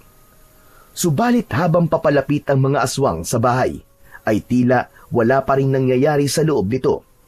Madilim ang bahay at tahimik doon. Dahil sa pagtataka ni Alfonso, na tila walang Jordan na lumalabas o kahit sumilip man lang sa bintana, kaya napilitan si Alfonso na pasukin na yon. Ganun na lamang ang pagtataka niya dahil wala nga sa loob ng bahay si Jordan. Nagngingit-ngit sa galit ang aswang na si Alfonso dahil pakiwari niya'y maiisahan na naman siya ni Jordan. Habang nakapaligid ang aswang sa loob ng bahay, ay isang malakas na sigaw ang kanilang narinig. Hoy mga pangit! Ako ba ang hinahanap nyo? Mga kadiring aswang!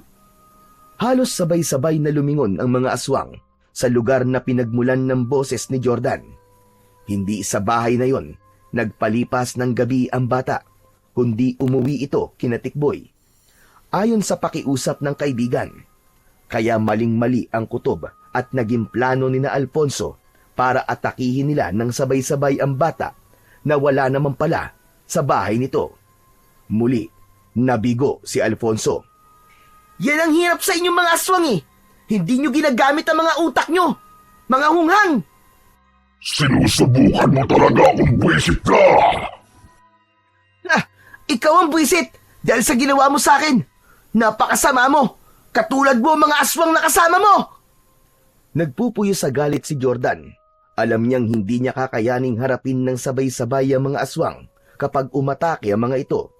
Kaya may paraan siya para lipulin ang mga kampon ng kadiliman sa isang paraan lamang. Konti na lamang natitirang buto ng mansanas, kaya hindi ko na to dapat masayang pa. Mula sa kinaroroonan ni Jordan ay mahigpit niyang hinawakan ang ilang piraso ng buto ng mansanas na gagamitin niya para tapusin ang mga aswang. Mabilis ang ginawa niyang pagtakbo papalapit sa kinaroroonan ng grupo ng mga halimaw. Saka isinaboy sa tumpok ng mga ito ang natitirang sandata. Nang dumikit sa katawan ng mga kampon ng kadiliman ang pambihirang buto ng prutas, ay nagsipagputukan ito kasabay ang pagkakaroon ng usok. Pumalahaw ang mga aswang sa tindi ng sakit na nararamdaman. Gusto namang makaligtas ni Alfonso, kaya ibig niyang tumakas. Pero sinalubong siya ni Jordan at buong lakas na inulos ang aswang gamit ang kanyang balaraw. Agad na umagos ang dugo mula sa katawan ng aswang na si Alfonso. Nagkakagulo at sumisigaw na ang ibang mga aswang dahil sa pinsalang lika ng pambihirang buto. Si Alfonso naman ay nagwawala habang lumalaki ang mga sugat sa katawan. Nakita naman ni Persida ang mga pangyayari at hindi siya makapaniwala na isang paslit na gaya ni Jordan ang gagawa ng ganong kalaking perwisyo sa mga kauri niyang aswang.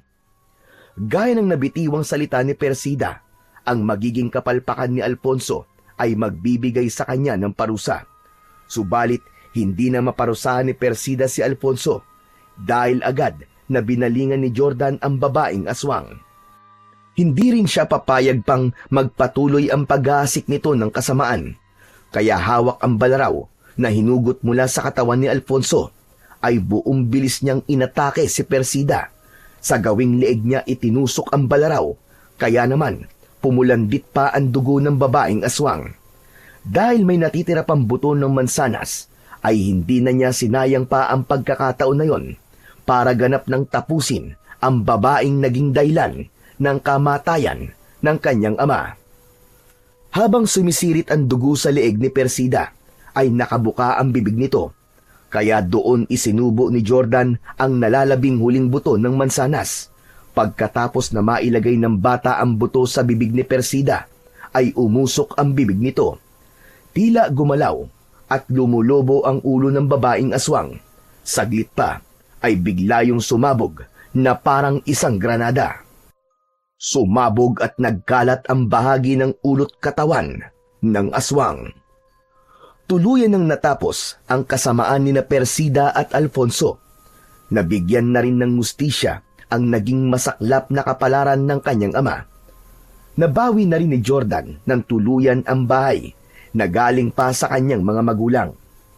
Pagkatapos ng mga pangyayaring yon, ay nagbalik na sa gubat si Jordan para magpasalamat kina Lola Monina at Enteng. Hinikayat pa ni Jordan na bumaba na lang ng kapatagan ng dalawa at doon sa kanilang bahay tumira. Kaya lang, hindi pumayag si Lola Monina. Dahil nga sa lugar na yon, natagpuan niya ang katiwasayan at kapayapaan sa kanilang buhay. Subalit may pangako ang matandang babae kay Jordan na anumang oras kapag may taong aapi at gagawa sa kanya ng masama, maaari siyang bumalik at hindi siya magdadamot ng tulong. Sa pamamagitan ni Jordan ay muling naibalik ang kapayapaan sa Barrio Domingo. Hindi man madali ang kanyang naging karanasan at pinagdaanan, siya naman ang naging mapalad dahil naging daan siya para sa kaligtasan at katahimikan ng taga-Barrio Domingo. May pagkakataon na ang hindi magandang nangyayari sa buhay natin ay siya palang paraan upang makita natin ang ating halaga at pakinabang. Ang maging instrumento para sa katiwasayan ng buhay at pamumuhay ng ating kapwa-tao.